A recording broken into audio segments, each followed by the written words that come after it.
छोड़े जन्म के जोड़ियो, बीच गली में छोड़े जन्म के जोड़िया।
बीच गली में छोड़े जन्म के जोड़िया।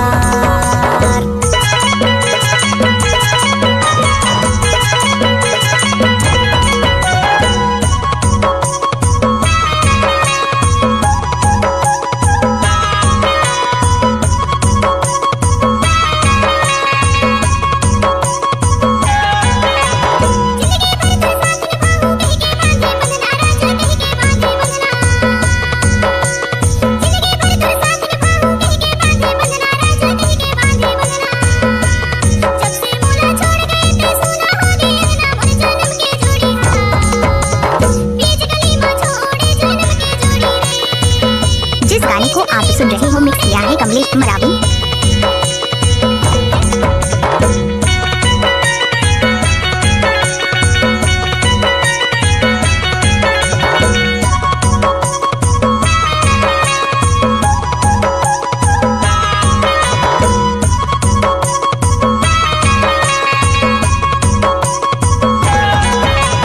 तोर बिना मैं घुट घुट जीता कैसे करूं गुजारा, गोरी कैसे करूं गुजारा।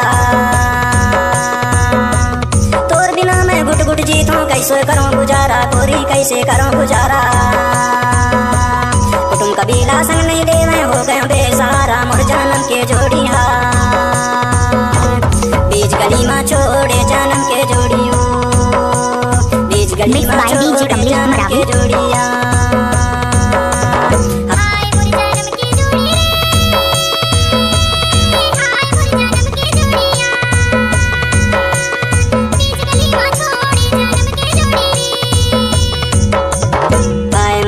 के जोड़ी वो